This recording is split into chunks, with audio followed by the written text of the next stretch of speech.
어제 저녁 7시 반쯤 경기도 수원의 한 다세대 주택.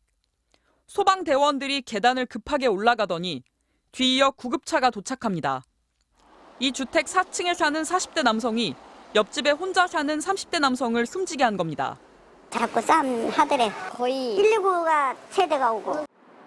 남성은 범행 뒤 소음 문제 때문이었다고 112에 전화를 걸어 자수했습니다. 피해자를 집으로 불러 이른바 벽간 소음 여부를 놓고 다투다 흉기를 휘두른 것으로 보입니다. 웅성웅성해갖고 경찰에 있었어요. 경찰이 도착했을 때 자해로 쓰러져 있던 남성은 치료를 받고 의식을 회복했습니다. 경찰은 범행 동기 등을 조사한 뒤 구속영장을 신청할 예정입니다. 이웃끼리 벽간 소음을 빌미로 한 강력 사건은 최근 잇따르고 있습니다. 지난 2월에도 수원의 한 원룸텔에서 20대 남성이 옆집 주민을 숨지게 한 뒤 시신을 유기했고, 재작년에도 소음 유발을 자제해달라는 집주인을 세입자가 살해했습니다. 주거 공간이 자신만의 완전한 소유 공간인데 본인에 대한 자긍심의 훼손으로 생각이 되는 경향이 있는 거죠. 사실 여부에 관계없이 불쾌한 감정이 바로 공격 행위로 연결되는 것이 아닌가 생각합니다. 실제로 부산의 한 아파트에서는 50대 남성이 문을 여닫는 소리와 망치질 소리 등을 탓하며 옆집 이웃을 살해했는데, 검찰의 현장 검증 결과 소음 발생 가능성은 낮았던 걸로 드러났습니다. MBC 뉴스 김민영입니다. 경기도 수원의 5층짜리 건물 창문에 낡아서 갈라진 원룸텔이라는 글씨가 보입니다.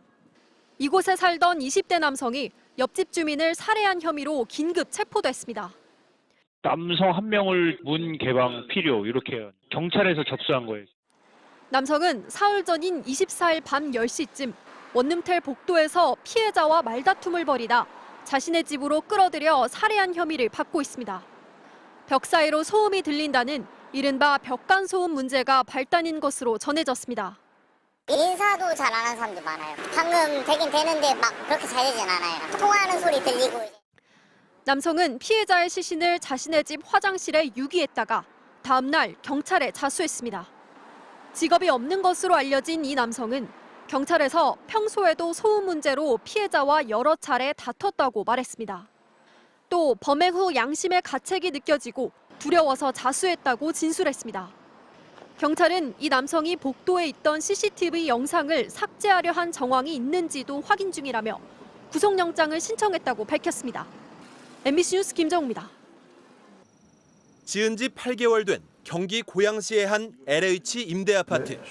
새 아파트라고는 믿기 어려울 만큼 복도와 천장 곳곳에 금이 가 있고 다용도실 벽은 지진이라도 난 듯 갈라져 있습니다. 방음도 안 돼 옆집 사람과 벽을 사이에 두고 구구단을 할 수 있을 정도입니다. 3일은 3 12 동해물과 백두산이 마르고 닳도록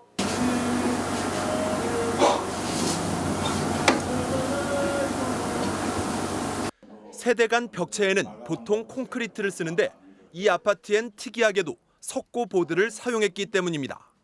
LH는 입주자 모집 공고에 아예 세대 간 방음에 취약할 수 있다고 적어놓기까지 했습니다. 소음 문제가 있을 걸 알고도 이렇게 지었다는 건데 입주민들은 일상생활이 힘들다며 고통을 호소합니다. TV 소리 조금만 올리면 다 들리고요. 누가 통화를 하는구나. 누가 지금 와 있구나. 남양주시의 또 다른 임대아파트 역시 소음 민원이 빗발칩니다. 거의 한계동에 300세대가 진짜 닭장처럼 좀 몰려 살고 있는데 옆집과의 간격도 엄청 좁습니다. 벽도 지금 자재가 어떻게 되는지 얇은 상태인데 저 같은 경우에는 오늘 아침에 옆집 그 핸드폰 알람 소리에 깼어요.